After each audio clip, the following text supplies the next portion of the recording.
Welcome to the 12th District. This is Kerry Condata for NCW Life. Well, there's an awful lot going on out there, both in the news and politically, and we are going to try to cover an awful lot of it in the next few weeks. We will have shows on housing. There's some major new initiatives to help the housing situation, to bring down cost, and more to come.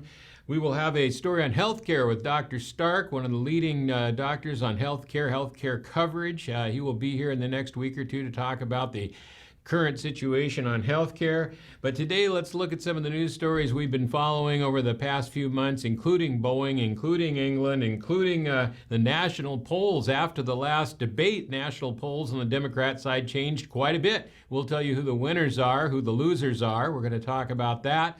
And we're also going to talk about a new record set by the city of San Francisco, maybe not one they're very proud of.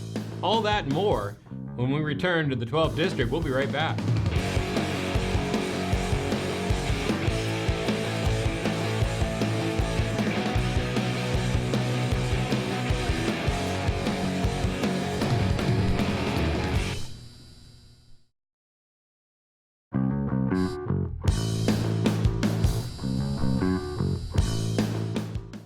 Welcome back to the 12th District. Well, it's about time we caught up on some of the stories we've been following for some time. Let's get right to the news.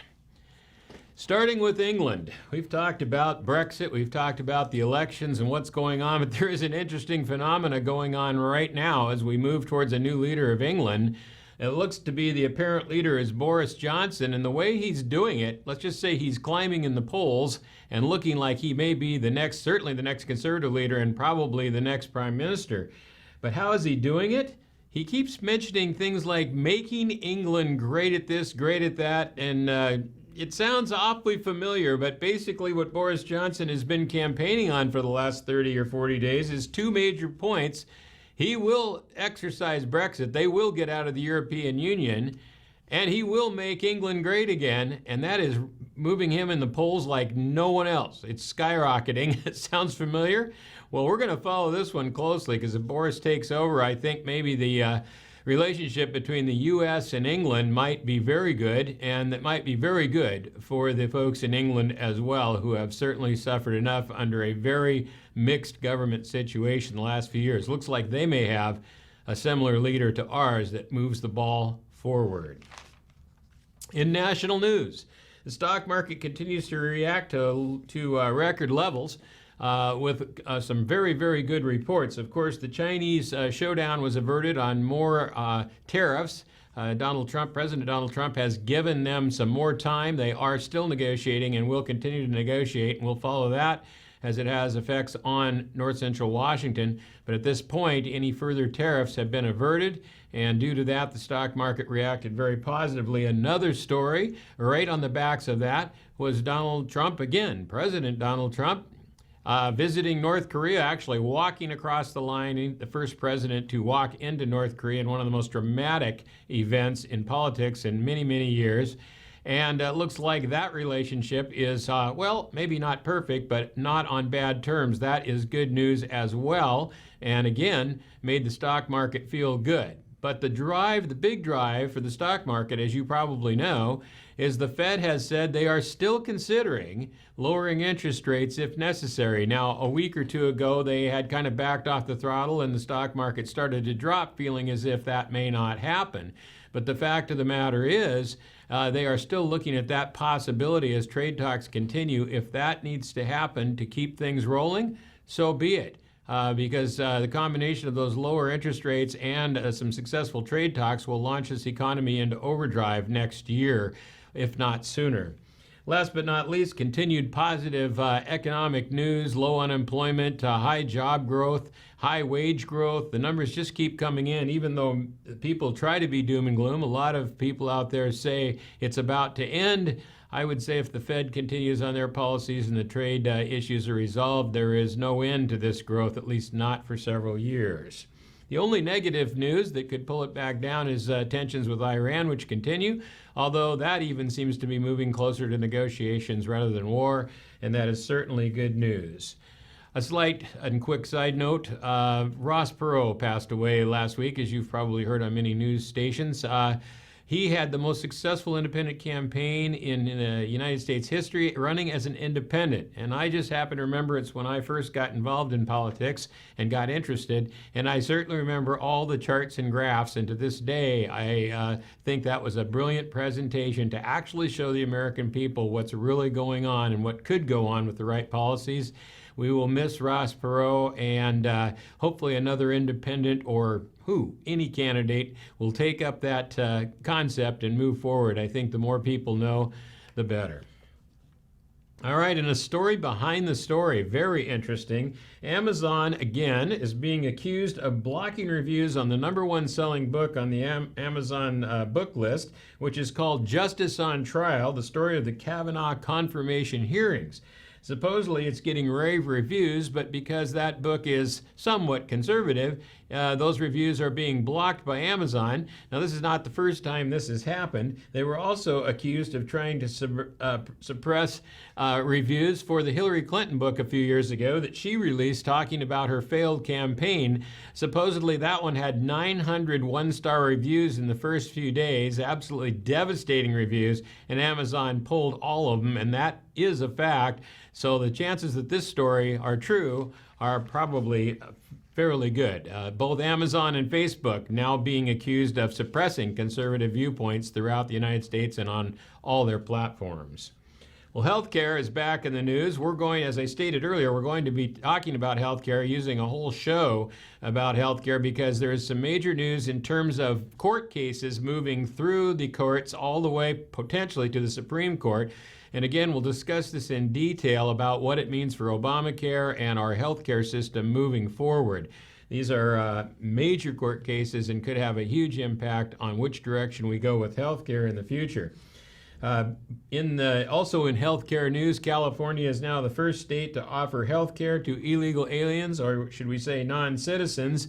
What could go wrong? Well, we'll see. That will be an interesting situation on the budget moving forward, but they are the first to implement that. Of course, Washington now the first to offer a public option for health care. That is coming up soon, and Washington is starting to put that together. Again, could be a real budget driver depending on how that is structured. Washington's is a public-private combination, where California is a public option entirely. Well, another unusual news story. We talked about San Francisco setting a record. And they certainly have. They have set the record for the most amount of human feces in the streets anywhere probably in the world. Now, 50 years ago, San Francisco was the epicenter of peace, love, and enlightenment. It was then turned into the technology center of the world and portrayed by many future shows like Star Trek and others as the ultimate future of cities, clean and no crime and beautiful. All these portrayals, well, that has not come to pass. In reality, 2019 San Francisco is a mecca for crime and one of the dirtiest cities in the world. Now, check out these numbers. In 2011, 5,000 different reports were logged by the San Francisco Health Department of feces in the city or on the street. In 2018, that number swelled to 28,000. And there is a map that even shows you, an interactive map that you can report and show where those feces are. We'll try to get that up for you. It's pretty amazing. But the city of San Francisco is basically buried in, well, I don't want to say that, but it's a mess. And along with Portland and their violence, and Seattle and their homelessness, once again showing the progressive agenda is not so progressive. All right, here's the numbers you've been waiting for. The first round of Democrat debates are over with, and frankly, they did move the polls, if not the public. Some winners, some losers in this. Let's take a look at the standings after, the latest standings after the debates. Joe Biden still in the lead by 27.1%. However, that is a huge drop. He was in the mid-40s prior to these debates. He has now dropped to 27.1. He is the biggest loser in the debates. The biggest winner would be Elizabeth Warren, who came from a 5 to 7 point position to almost 14 points. She had the largest increase. Elizabeth Warren, of course, a senator who is running and is considered quite a ways to the left of probably Mr. Biden, but she seems to have struck a nerve with people and approached 14%. Other numbers, Bernie Sanders is about the second biggest loser. He went from being in the high 20s to dropping to 15%. I think Bernie has probably run his course, although there are folks that think he will have a last-minute surge of some sort. Kamala Harris also had a very good night. She was probably the second biggest winner, moving from about 10 or 11% to about 15%. So here's our numbers. 27% for Biden, 15% for Sanders, 15% for Harris, 14% for Warren. These are three that are all within the range of actually being tied, within the margin of error, I should say. Buttigieg is at 5. He did gain some ground also. Beto O'Rourke has dropped from the low 10s to 2.6. He is losing ground fast. Cory Booker's going nowhere. Gabbard, Castro, Yang, Klobuchar, and others are all between 1 and 3%. And folks, last on the list, our very own Governor Inslee, Jay Inslee, who went from 1.1% to 0.04% after the debates.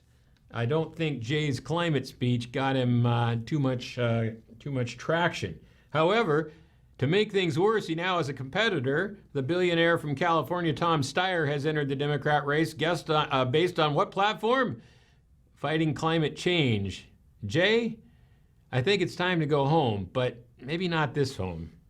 Anyway, what does that mean for the governor's race in Washington State? How does that shape up our politics? Is Inslee going to return? We'll be right back, and we'll talk about state and local politics.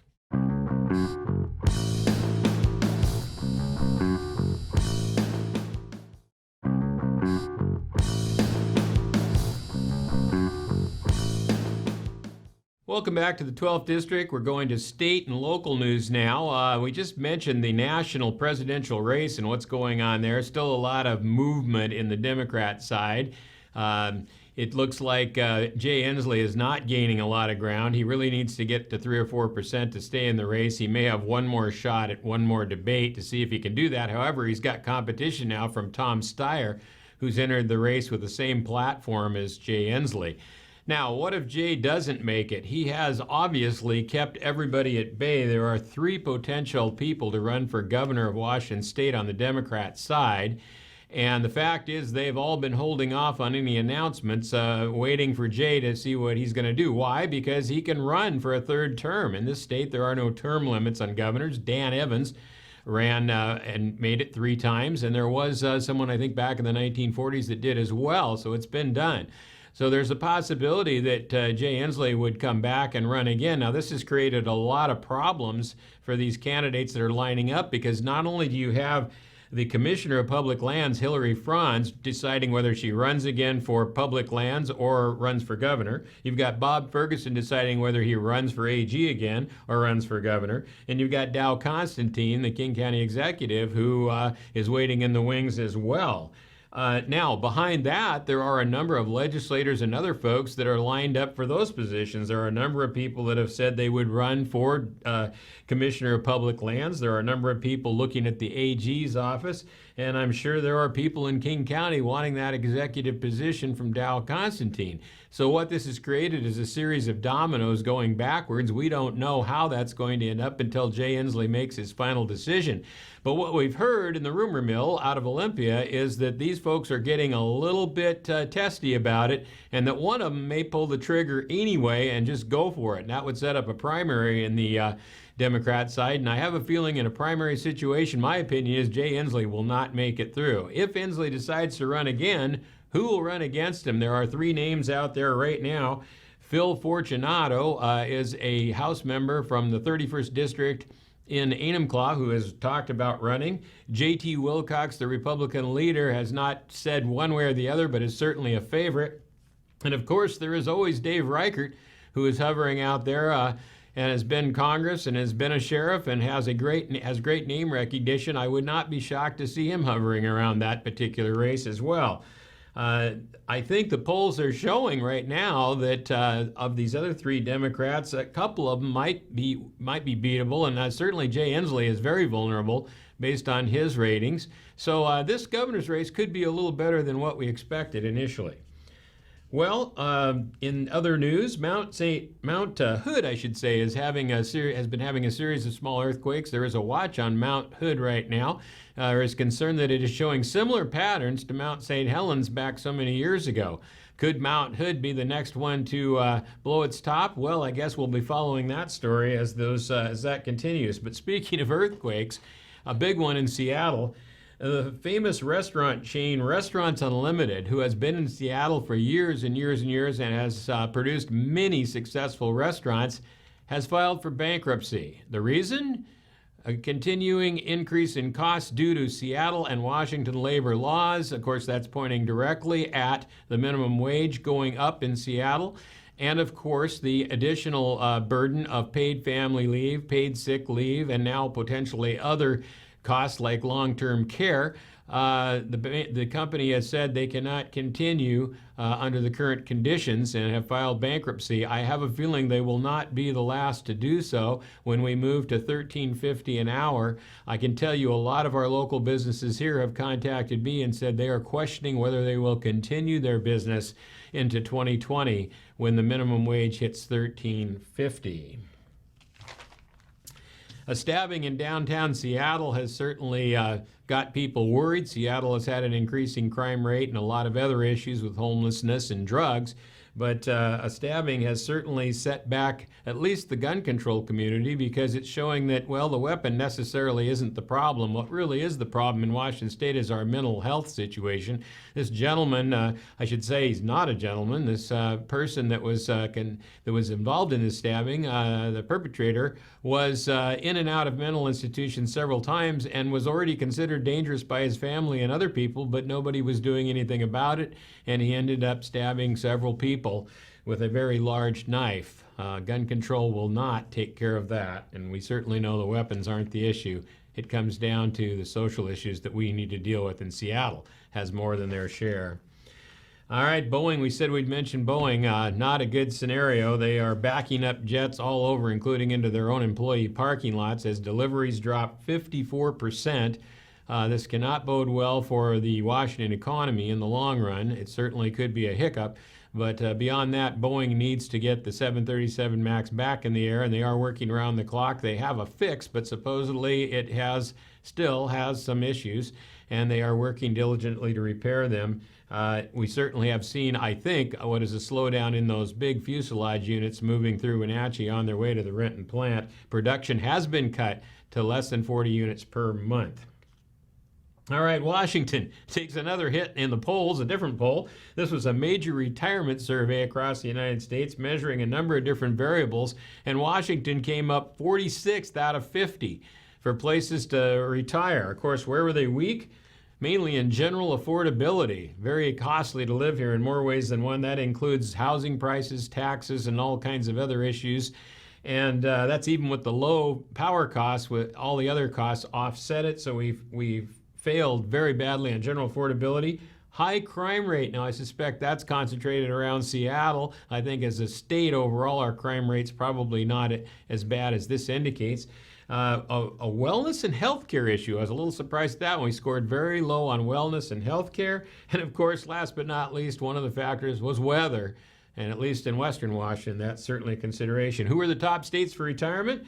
Nebraska, Iowa, Missouri, South Dakota, and of course, Florida. Who are the worst behind us? New York, Maryland, Alaska, and last but not least, Illinois.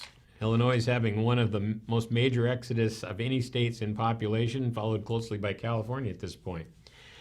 All right, I have a little bit of an update here for you on Referendum 88. We talked about it last week. This is up for signature. It's extremely important, and it needs to be on the ballot. Referendum 88 would put affirmative action back on the ballot as it should have been this fall. Let me give you some explanations. Affirmative action was in place for many years in government hiring and construction projects, making racial preference more important than bidding. It was not efficient. It did not really achieve its end result. And in fact, it just raised the price and confusion and lawsuits and everything else to the point where an initiative was filed in 1998. It was I-200. And it won by a landslide, 58% to 42%, to eliminate. The initiative prohibited public institutions from discriminating or granting preferential treatment based on race, sex, color, or ethnicity, national origin as well. This was in the areas of public education, public employment, and most importantly, public contracting. Well, it worked very well. There hasn't been any issues with it, and the diversity continues, the efficiency continues, but of course, someone decided they needed affirmative action back and put a bunch of money into an initiative, Initiative 1000, to the legislature. It went to the legislature, it had a hearing. Frankly, the hearing was fairly negative, and the polling showed that if it went out to the polls, it would fail. So at the last minute, with just a few minutes to go in the session, the legislature decided to move this out, probably some sort of a backdoor deal, I assume. I was there long enough to know that someone needed this out because if it went to the polls, it would fail. So affirmative action is now out, is now in law, and will return to Washington State with all the preferential treatment and all the racial issues that it brought before. It will also increase the cost of government dramatically and create a rather large new bureaucracy to manage it. It also creates some confusion and potentially a ton of lawsuits, which again would be aimed at the state, once again increasing costs. The only way this will be overturned is if R88, Referendum 88, makes the deadline, which is July 27th. This is an initiative to the legislature. It only requires 130,000 plus signatures, about 160,000 to make the cut. And it is well on its way, but it needs help. If you're interested in supporting R88, look on anywhere on the net. It's out there. There's lots of information, petitions around. We need that on the ballot. Let's let the voters decide on R88. Last but not least, there is an election coming up, a primary locally, that will include a 0.2% increase in the sales tax for Link bus service. Folks, these off-season elections tend to go to the yes side of things because people that are promoting that idea will vote, and other people look at the primary and think it's probably not important. Please take this seriously. That 0.2% sales tax increase will be with us for a long time. Link is operating quite efficiently right now. They simply want to expand services. It's up to you, but remember, once it's in, it's in. We'll be right back to wrap up the show.